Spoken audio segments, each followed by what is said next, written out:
말단 병사의 전설 제78장 됐어. 걔가 무슨 태자당이든 말든 상관없어. 우리 일에 방해만 안 되면 그걸로 충분하지. 지금 제1연합함대 지휘관들 다 모였으니까 각자 자기 함대 정보 공유하자고. 위강혁이 말하자 바로 자신의 함대 정보를 두 사람에게 전송했다. 정보를 확인한 순간 내건우와 신태호는 동시에 외쳤다. 아, 이거 너무 불공평한 거 아니냐? 너는 전부 고급 전투함이잖아. 우리 건 전부 하급 전투함인데. 위강혁도 둘의 자료를 보고는 깜짝 놀랐다. 우와, 둘이 합쳐서 14만 척이나 됐. 군부가 돈 좀 썼네. 내건우는 입을 삐죽이며 말했다. 놀랄 거 없어. 내 함대를 제외하면 나머지 함대 전부 7만 척 규모로 똑같아. 단, 전부 하급 전투함이지.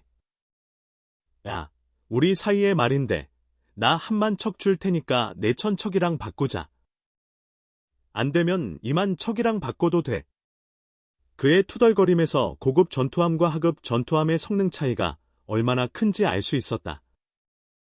고급 전투함이 너무 비싸서 그렇지.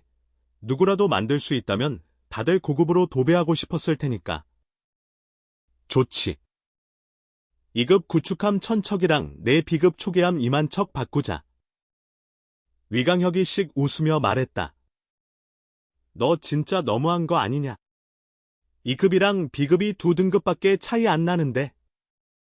안 돼. H급 전함 1유닛, I급 잠수 순양함 1유닛, 그거 주고 나머지는 알아서 채워. 내건우가 손을 휘저으며 협상에 나섰다. 전함이랑 잠수함 1유닛? 나 지금 전함이랑 잠수함 합쳐서 2유닛밖에 없거든? 그걸 반씩 떼어주라고. 장난하냐? 안 바꿔. 위강혁이 발끈했다. 신태호는 웃음을 터뜨리며 끼어들었다. 야야, 너희 둘이 저렇게 전투함 장사하는 거 누구 들으면 뒷골 잡고 쓰러지겠다. 누구 말하는 거야? 내건우가 고개를 갸웃거리자. 누구긴 누구야? 수송함대 배치된 강진우 말이지. 걔 지금 손에 있는 게 K급 수송선만 척밖에 없다고. 신태훈이 약간은 고소하다는 듯 말했다. 푸아, 불쌍한 북부의 영광. 고작 수송선 만척. 이건 뭐 전공 세우긴 글렀네? 이건 무조건 칸무기 대장이 장난친 거다. 그때부터 수상했어. 어떻게 제2조가 연합함대가 되냐 했더니 제1함대가 수송함대였네. 내건우도 비웃듯이 말했다. 그도 그럴 것이. 이들은 다 밑바닥부터 기어 올라온 타입이라 배경 좋은 놈들에 대한 반감이 꽤 컸다. 자자, 그만들 좀 하고 진지하게 얘기하자. 우리 새 함대, 앞으로 사흘 동안 어떻게 통합할지 논의하자고. 위강혁이 한마디 하자 상상 속에서 강진우의 절망적인 표정을 그리고 있던 둘이 정신을 차렸다. 좋아, 내 생각엔 말이지. 내건우가 입을 열자 분위기가 바로 진지하게 전환됐다. 이들 셋은 칸무기의 호출을 받은 후 바로 마그네틱 카드에 명시된 지점으로 달려가 각자의 함대를 인수했다. 전부 실력자였고 하나같이 스스로 올라온 젊은 장교들이라 부대 인수 과정도 순조로웠다. 병사들도 이런 지휘관에게 만족했는데 이유는 단 하나. 이런 상관 밑에서는 최소한 의미도 모른 채 죽을 일은 없다는 신뢰 때문이었다. 그 무렵 작전 참모들의 설명을 들으며 고개를 끄덕이고 있던 칸무기 대장에게 한 측근이 다가와 귓속말을 건넸다.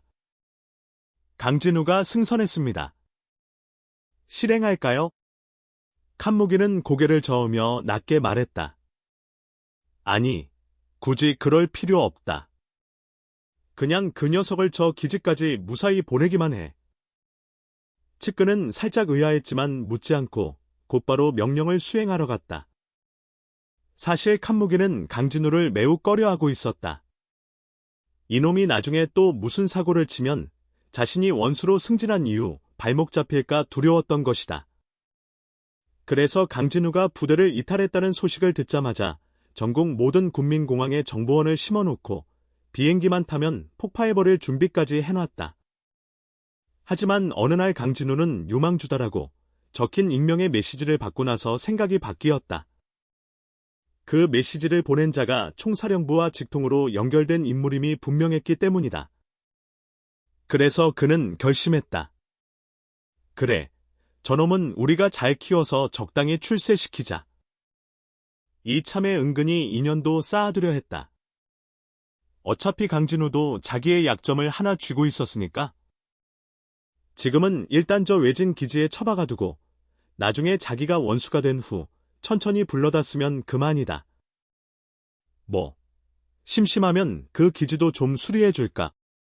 대욕장도 하나 만들어줬는데 아마 자기가 손대는 걸 더 싫어할지도 모르겠지만 수백 명의 미녀 군무원들 사이에서 유일한 남자라니 기건 뭐 은하 최고의 하렘 아닌가? 게다가 거긴 왕래도 적고 감시도 없으니 신나게 놀다가 오히려 안 나오겠다고 할지도. 그 순간 참모의 설명에 정신이 돌아온 칸무기는 고개를 저으며 강진우 생각을 떨쳐냈다. 그리고는 다시 지도를 들여다보며 군사 전략 수업을 들었다.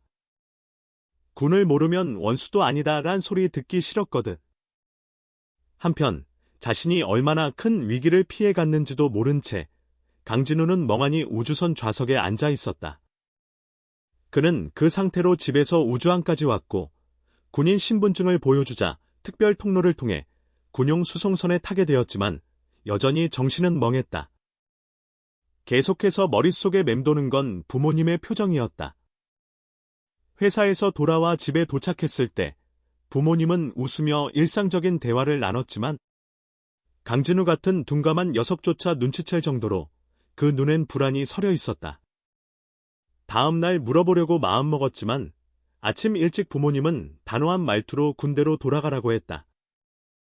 자신들은 여행을 가겠다는 말만 남기고 말이다. 반항해봤자 소용없었고 물어도 대답 대신 딱 한마디. 잘 살아라. 그리고 공항까지 데려다주며 어머니는 마지막으로 한마디 더 했다. 우리 허락 없이는 집에 돌아오지 마. 돌아오면 널 자식으로 생각하지 않겠다. 이쯤 되면 아무리 바보라도 위험을 감지할 수밖에 없다. 하지만 강진우는 부모가 짐을 싸서 함께 공항에 온 것을 보고 조금은 안심했다. 다른 나라행 항공권까지 사서 떠나는 걸 보고 적어도 위험을 피하려는 의지는 확실하다고 생각했기 때문이다. 물론 강진우가 깜빡할 걸 대비해 엄마가 씌워준 그 특수 선글라스 안에서는 2호 제로스타가 머리를 싸매고 고민 중이었다. 말해줘야 하나, 말아야 하나. 제로스타는 어느 순간 누군가 강진우와 부모님의 가족 관계 기록을 삭제한 걸 발견했고 즉시 추적에 들어갔다. 그 해커를 쫓아갔을 때 옆에 서 있는 건 놀랍게도 강진우의 부모님이었다. 즉, 그 삭제는 부모님의 결정이었다. 강진우 부모님의 진짜 정체를 알고 있는 제로스타 2호는 그들이 왜 이런 일을 했는지는 몰랐지만 그들이 가진 힘을 생각하면 절대 허투루 그런 결정을 내렸을 리 없다고 확신했다. 그리고 그것이 강진우를 보호하려는 사전 조치임을 깨달은 제로스타는 결국 묵묵히 뒤에서 지원하기로 했다. 자료를 더 완벽하게 삭제해주는 방식으로. 그런 생각을 정리한 제로스타 2호는 결국 결심했다. 말 안 해. 강진우한테 이건 안 알려준다. 그리고 앞으로 부모님 행적도 관여 안 해. 물론 이 AI의 호기심 레벨이 딱 1만 더 높았더라면 아마 은하계를 뒤흔들 비밀을 알아챘을지도 모른다. 한편 강진우가 우주항의 특별 통로로 들어가는 모습을 본 강진우의 부모 강춘과 류소연은 잠시 의아해했다. 얘가 무슨 자격으로 특수 수송선을 타는 거지? 하지만 이내 고개를 끄덕였다. 그 컴퓨터 누나 덕분인가 보다. 꽤 잘 챙겨주는구만. 그리고 금빛 줄무늬가 감도는 특수 수송선이 우주항을 떠나는 걸 지켜본 두 사람은 동시에 한숨을 내쉬었다. 곧이어 등을 돌려 우주항을 나섰고 손에 쥐고 있던 2장의 항공권은 쓰레기통에 던져졌다. 밤이 서서히 내려앉았다. 그 시각, 원래라면 텅 비어 있어야 할 교회의 부주통 일연합 주식회사는 유난히 밝은 조명으로 환하게 빛나고 있었다. 정확히 말하자면 건물 옥상에 수십 개의 대형 조명이 설치돼 있었고 절반은 하늘로, 절반은 지상으로 쏘아대고 있었다. 거의 대낮 수준의 밝기였다. 그 빛 속에서 외벽 안쪽의 넓은 공터엔 온갖 금속 쓰레기들이 산처럼 쌓여 있었다. 그 쓰레기 더미 사이에서 한 남자가 거구의 몸으로 묵묵히 금속 덩어리들을 이리저리 옮기고 있었다. 눈에 땀이 맺히자 소매로 훔쳐낸 그의 얼굴, 바로 그 환영 담당이자 코드명 폭격이었다. 1층 로비는 과거처럼 금속 잡동사니들로 가득하지 않았다. 이제 그 자리를 수많은 금속선이 대신하고 있었다. 그 금속선들은 마치 거미줄처럼 바닥을 촘촘히 메우고 있었고 그 한가운데선 키 작은 남자가 노트북을 만지작거리며 집중하고 있었다. 그때 폭격이 문을 열고 들어와 고함쳤다.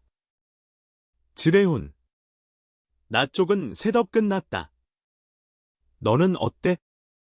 지레훈은 고개를 들며 웃었다. 딱 기다리고 있었지. 좋아. 내 자리로 가. 이제 시작할게. 그 말에 폭격은 바로 계단을 올라갔고 지레훈도 노트북의 버튼 하나를 꾹 누른 뒤 씩 웃으며 그 뒤를 따랐다. 크크. 이것만 해도 충분히 뜨겁게 안겨줄 수 있을걸. 폭격은 비웃으며 말했다. 허세 작작 부려라. 그 괴물. 내 장난감에나 넘어올 것 같냐? 그 괴물 내가 누구였는지 잊었냐? 최대 피해 입힌 게 나라고. 지레온이 기분 상한 듯 말했다. 그건 옛날 얘기지. 걔가 그냥 잠만 자고 있었을까? 이번에 나오는 거 보면 한 단계는 진화했을 거다. 폭격이 단호하게 말했다. 지레온은 콧소리로 비웃었다. 진화는 걔만 하냐? 나도 공부했다. 이 자식아. 게다가 말이지. 그 괴물 혹시 나와서 힘 좀 빠진 상태일 수도 있잖아. 이렇게 투닥거리며 둘은 2층에 올라섰다. 만약 누군가 지금 이 공간을 목격했다면 틀림없이 여기 무기박물관인가요? 하고 물었을 거다. 전시된 무기들이 전부 이미 수십 년 전 퇴역한 화약식 발사총이었으니까. 요즘 기준으론 촌스럽기 그지없는 이 무기들을 열심히 정비하고 있는 건 검은 특수복을 입은 10명의 요원들이었다. 그 가운데 소형 6연장 캐논을 들고 간지 폭발 포스를 내뿜던 남자. 바로 강진호의 아버지, 강충이었다. 그는 들어오는 둘을 향해 고개를 끄덕였다. 다 준비됐냐? 완료입니다, 대장. 근데 그 녀석 언제 도착하죠? 지레훈이 묻는 동안 폭격은 말없이 무기 하나 들고 시험 사격을 준비했다. 강충은 옆에 모니터를 확인하고는 짧게 답했다. 10분 남았다. 그 말이 떨어지자마자 공간 전체에 긴장감이 감돌았다. 무기 정비하던 이들이 전투 모드로 돌변했고 폭격은 곧장 허리에 전자도를 꽂고 네이밍건 비슷한 구형 총기를 꺼내 탄창을 확인했다. 강충은 모두를 둘러보며 평온한 어조로 말했다. 우리가 그놈과 싸운 것도 벌써 몇 번째냐. 걔는 올 때마다 강해졌지만 우린 항상 이겨냈다. 오늘도 마찬가지다. 각자 계획대로 움직이면 된다. 대장. 전원, 심지어 류소영까지도 그에게 특이한 인사를 올렸다. 그 인사는 일반 군인처럼 이마에 손을 붙이는 경례도, 용병식 주먹 경례도 아니었다. 한 손을 주먹 쥔 채 머리 위로 비스듬히 올리는 해적식 경례였다. 지레훈, 폭격, 뚱보, 범정민 2층 방어. 강무건, 주건호, 표범은 옥상. 사혜린, 여우, 메유지는 지하실. 목표 포착되면 각자 계획대로 움직여. 이상하면 즉시 철수. 시작한다. 강충이 일갈하자 모두 흩어지며 각자의 위치로 향했다. 2층 방어팀은 컴퓨터 화면을 주시하며 대기 중이었다.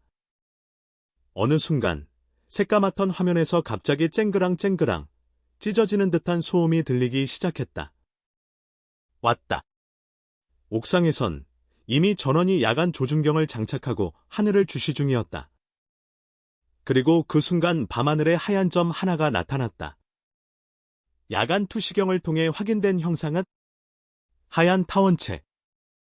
강충은 비웃듯 말했다. 정말 안 질린다. 이번엔 달걀 모양이냐? 다음엔 뭐지? 당나귀 알. 그 옆에서 긴 총을 든 안지훈이 희죽이며 말했다. 달걀이든 당나귀 알이든 대장. 첫 발은 제가 갑니다. 쏴 조져버려. 강충이 고개를 까딱였다. 안지훈은 말없이 방아쇠를 당겼고 퍽 소리와 함께 탄환이 타원체 표면에 불꽃을 튀기며 궤도를 살짝 빗나가게 만들었다. 하지만 그 물체는 마치 인공지능이라도 있는 듯 다시 정확한 궤도로 되돌아왔다. 이를 본 모두가 웃음을 터뜨렸다. 하! 그놈 아직도 금속탄에 약하네. 전체 발사. 궤도 틀어. 강충이 외치며 6연장 캐논을 발사했다. 순식간에 수십 개의 총구에서 붉은 불꽃이 뿜어졌고 건물 옥상은 금속 탄피가 튕기는 소리로 가득 찼다. 탕탕. 퍽퍽. 탄환들이 쉴 새 없이 날아가던 중 류소연이 소리쳤다. 멈춰. 이상해. 왜 저 괴물 맞을수록 작아지냐? 모두가 급히 야간 조준경으로 확인했다. 뭐야? 수백 미터까지 접근했는데 크기는 아까랑 똑같다고. 강충은 얼굴이 굳어졌다. 철수. 놈이 우리 탄을 흡수하고 있어. 그는 바로 계단으로 내달렸고 나머지도 동시에 움직였다. 그 순간이었다. 하늘 위 달걀이 갑자기 수백 배로 부풀더니 수십 줄기의 하얀 광선을 사방으로 쏟아내기 시작했다. 모두가 계단 입구로 몸을 날리자마자 옥상에서 푸푸푸푸 하는 소리가 연달아 터졌다. 뒤를 돌아본 그들은 방금 전까지 자신들이 서 있던 자리가 온통 금속탄으로 벌집이 돼 있는 걸 보게 됐다. 2층으로 가. 강충은 상황을 가릴 여유도 없이 구르다시피 계단을 뛰어내려갔다. 류소연도 달리면서 무전기를 들고 외쳤다. 지레훈. 대비해. 그놈 곧 착륙해. 사혜린. 준비 완료했지. 타이밍 되면 바로 장치 작동시켜. 무전기에서 들려온 말에 폭격은 바로 거대한 기관총을 어깨에 짊어졌다. 산처럼 쌓인 무기 더미 속에서 8개의 탄통이 달린 중기관총 하나와 손가락 굵기의 금속 탄환들이 줄줄이 이어진 탄띠 한 상자를 질질 끌고 창문 쪽으로 향했다. 쾅! 먼저 창문 유리를 발로 차 박살내고 중기관총을 창틀에 고정시켰다. 그 옆에선 범정민이 길이 1m, 직경 30에서 40cm쯤 되는 로켓포를 창문에 고정시키며 하늘을 조준했고 지레훈과 뚱보는 손에 수류탄 여러 개를 들고 옆에 폭탄 상자를 두고 대기했다. 옥상에서 내려온 강충 일행도 바로 무기를 바꿔들거나 탄환을 장전하며 몇 초 만에 완벽하게 교체를 마쳤다. 그 손놀림은 마치 군사 퍼포먼스를 보는 듯 정확하고 빠르게 오직 수백 번의 훈련으로만 가능한 움직임이었다. 그때 밖에서 궁하는 저주파의 떨림이 들려왔다. 곧이어 회사 담장 안쪽 공터 상공에 성인 남성만 한 크기의 하얀 타원체가 떠올랐다. 다다다다다다. 첫 사격은 폭격의 중기관총에서 시작됐고 마치 신호라도 되듯 이내 모든 총구가 동시에 불을 뿜었다. 고대 화약식 총기라면 공중을 떠도는 괴체에 통할 리 없다고 생각하겠지만 그건 오산이었다. 그 큼직한 달걀은 순식간에 탄은으로 도배되기 시작했다. 그리고 범정민이 기다리던 찬스. 로켓포에서 불길이 뿜어져 나오며 검은 덩어리 하나가 달걀을 향해 날아갔다. 콱쾅! 폭발의 충격에 건물 유리창이 죄다 산산조각 났고 모두의 총도 잠시 멈췄다. 연기가 거치자 달걀형 괴체엔 큼직한 구멍 하나가 뚫려 있었고 그 안에서는 수많은 전선들이 타오르며 불꽃을 튀기고 있었다. 잘했어, 범정민. 한 발 더. 강충이 신나게 외치자 범정민도 즐겁게 로켓 재장전에 들어갔다. 그때 지레훈과 뚱보가 얼굴을 마주보며 살짝 웃더니 핀을 뽑은 수류탄을 그대로 구멍 안에 던져 넣었다. 폭발 타이밍 있다. 연달아 여러 발의 수류탄이 터지면서 구멍은 점점 커졌고 달걀 안에 금속 파편이 우수수 떨어져 내렸다. 화약총이 진짜 제맛이지. 소리짱. 반동짱. 불꽃짱. 쏠수록 짜릿하다니까. 폭격이 우통 벗겨질 기세로 소리쳤다. 하, 맞아. 레이저 총이야. 뭐야 그건? 탄창 교체도 없어서 재미도 없고. 화약총이 진리야. 강충도 유견장 캐논의 탄을 재장전하며 크게 웃었다. 류소연은 한 손에 대구경 리볼버를 들고 쏘다가 강충을 째려보며 말했다. 이 분위기에 즐기긴 뭘 즐겨.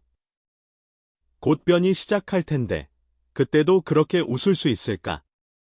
그 말과 달리 그녀도 방아쇠 당길 때마다 눈 반짝이고 볼 빨개지고 숨도 거칠어졌다. 누가 봐도 즐기는 중이었다. 그리고 두 번째 로켓포가 정통으로 박히자 달걀은 완전히 조각나며 금속 더미로 추락했다. 하지만 그 누구도 방심하지 않았다. 모두가 탄창을 다시 채우고 무너진 괴체의 잔해를 숨죽이고 바라봤다. 강한 조명 아래 그 까맣던 금속 파편들이 꿈틀거리며 움직이기 시작했다. 유소연이 강충 옆으로 다가와 속삭였다. 이번엔 뭐로 변할까? 강충은 어깨를 으쓱이며 대답했다. 모른다. 지난번엔 거미, 그전엔 독사, 그전엔 개구리. 이번에 뭐야, 젠장. 이번엔 나잖아. 유소연도 아래를 보고 웃음을 터뜨렸다. 이번엔 정갈이다. 다음엔 돼지로 변하는 거 아냐. 그럼 돼지 떼 출연. 모두 웃음을 터뜨리는 사이 검은 정갈들이 쓰레기 더미 위로 기어오르기 시작했다. 강충이 지레훈을 바라보자 지레훈은 시익 웃으며 리모컨을 꺼냈다. 버튼을 꾹 누르자 공터의 금속 쓰레기 위에 얇은 백색막이 생겨났다. 그 위를 기던 정갈들은 고통스러운 듯 부르르 떨기 시작했고 몸의 검은색이 점점 지워지더니 하얀 정갈로 변했다. 강충이 바로 외쳤다. 공격 개시. 탄환이 다시 쏟아졌고 강충은 마지막 총알을 쏘고는 무기를 버리며 무전기로 소리쳤다. 사해린. 장치 작동해. 놈이 본체 들고 들어온다. 백색 정갈 무리는 대량의 탄환을 맞으며 비틀거리면서도 대문 쪽으로 다가왔다. 그 순간 멀리서 들려오는 사이렌 소리. 오! 한 발을 계단에 디디던 강충이 고개를 획 돌리며 소리쳤다. 젠장! 경찰서장 매수했다며? 왜 또 출동이야? 뚱보는 발을 쾅 밟으며 욕을 내뱉었다. 이런 역같은. 다 말짱 도루묵 됐잖아. 모두가 이를 갈며 속을 끓이는 그 순간 폭격은 중기 관총을 들고 대문 방향을 향해 총을 갈기며 외쳤다. 꺼져. 썩 꺼지라고 이 경찰 자식들아. 그런데 그들과는 대조적으로 하얀 정갈 무리는 그 소리에 환장한 듯 속도를 확 올리며 담장을 향해 돌진했다. 수십 대의 경찰차가 그들을 향해 조명을 쏘았고 무장한 경찰들이 전원 2층을 조준하고 있었다. 그리고 확성기와 권총을 양손에 든 한 뚱뚱한 경찰 간부가 외쳤다. 안에 있는 자들은 들어라. 무기 불법 제조는 중범죄다. 3분 내로 무기 내려놓고 즉시 항복하라. 그 말이 끝나기 무섭게 폭격의 중기관총 소리가 다시 울렸고 그 경찰 간부는 겁에 질려 바닥에 엎드렸다. 경찰은 즉시 오해했다. 저 자식들 끝까지 항복 안 하겠다는 거군. 그리곤 곧 장교의 지시에 따라 수백 개의 총구가 일제히 불을 품기 직전이었다. 그러나 경찰들은 지휘관에 발포하라 는 명령 대신 귀를 찢는 듯한 지휘관의 비명 소리를 듣게 되었다. 끼야 아! 경찰들은 당황하면서도 지금이다 싶어 상사의 곁으로 달려갔다. 충성심 한번 보여주려던 참이었다. 하지만 그 다음 비명, 또 그 다음 비명이 연달아 터져나오자 그들의 발걸음이 멈칫하기 시작했다. 그리고 곧 깨달았다. 왜 저 비명이 그렇게 찢어질 듯 처절한지. 몸속을 헤집고 드나드는 붉은색 정갈들. 그 정갈들이 사람 피부를 뚫고 안으로 파고드는 모습을 보며 그 자리에서 소리 지르지 않을 인간이 있다면 그건 분명히 뇌가 없는 좀비일 것이다.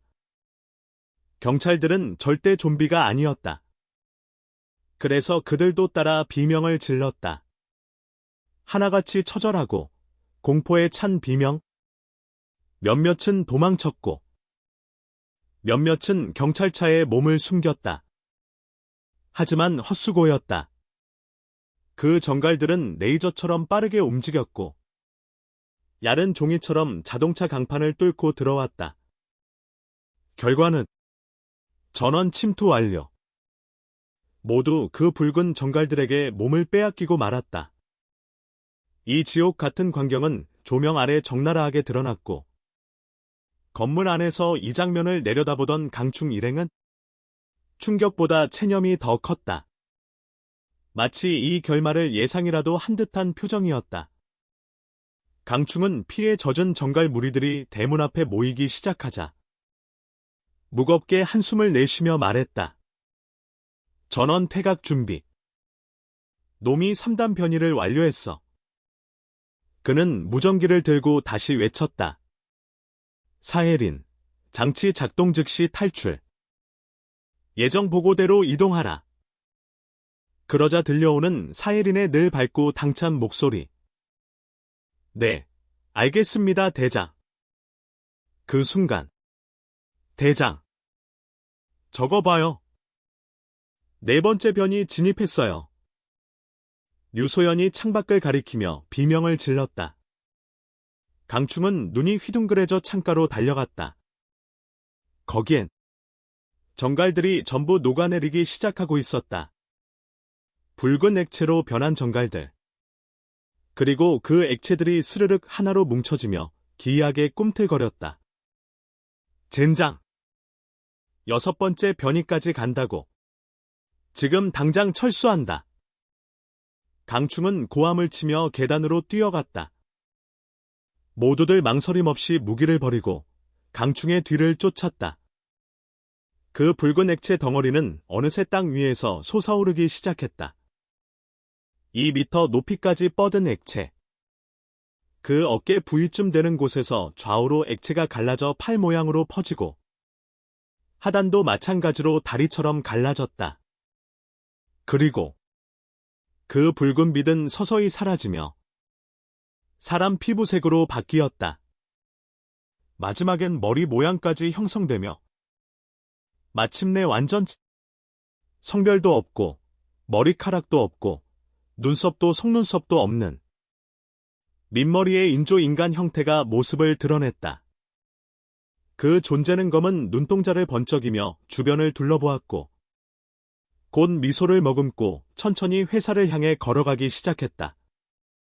그러나 그때였다. 금속 쓰레기로 뒤덮인 공터가 부르르 떨렸다.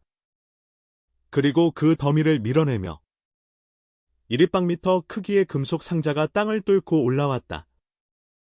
그 광경을 본 인간형 존재는 멈춰서서 호기심 어린 시선으로 상자를 바라보았다. 상자의 한 면이 뚝 떨어지고 그 안에서 붉은 눈을 반짝이는 키 2미터짜리 금속 해골이 등장했다. 손엔 번쩍이는 전자대검. 그 금속 해골이 짜각짜각 걸어나오자 뒤이어 똑같은 해골들이 하나, 둘 계속해서 등장했다. 무려 50기. 모두 전자대검을 들고 인간형 존재를 둘러싸듯 진영을 형성했다. 일종의 포위망이었다. 그리고 그 순간 한 로봇의 눈이 붉게 빛나자 전 로봇이 동시에 칼을 들고 돌격했다. 처음엔 멍하게 서 있던 인간형 존재는 자신의 팔 한쪽이 잘려나가 바닥에 떨어지는 걸 보고서야 반응했다. 입을 벌려 포효하듯 외쳤지만 소리는 나지 않았고 대신 수십 가닥의 파란 빗줄기가 입에서 쏟아져 나왔다. 그 빗줄기는 곧 하나의 커다란 파란 원으로 변했고 그 원은 50기의 로봇을 전부 집어삼켰다. 그 순간 로봇들의 몸이 떨리며 붉은 눈이 깜빡깜빡 꺼졌다 켜졌다를 반복했다. 그리곤 칼을 휘두르려는 순간 로봇들은 자신들의 팔이 바닥에 떨어져 있다는 걸 깨달았다. 절단. 완벽한 절단. 팔이 없는 로봇들은 다른 팔로 공격하려 했지만 결국 다리도 몸통도 순식간에 해체됐다. 몇몇은 기어가려 했지만 인간형 존재는 아무런 연민 없이 그들을 하나하나 밟아부수며 앞으로 나아갔다. 회사의 정문에 도달한 그 존재는 문턱 위에 수많은 금속선을 보고 처음으로 공포라는 감정을 드러냈다. 잠시 주춤했지만 결국 이를 악물고 금속선 위로 발을 디뎠고 회사 안으로 들어섰다. 그는 천천히 바닥에 놓인 노트북 앞에 멈춰 섰다. 그 순간 노트북이 자동으로 켜졌고 화면에 강충의 얼굴이 나타났다. 그리고 그 얼굴을 본 인간형 존재는 이를 악물고 주먹을 꽉 쥐며 분노에 찬 눈빛을 반짝였다. 노트북 화면에서 강충의 얼굴이 딱 떠오르자마자 그는 마치 폭발하듯 고함을 질렀다. 아, 이 미친 괴물아. 우리가 네 존재 좀 알아챘다고 그딴 이유로 20년 넘게 우리 18대 조상까지 쫓아다니며 학살한 거냐. 네가 만든 제작자가 얼마나 후회했을지 상상도 안 간다. 이런 또라이 같은 생명체야.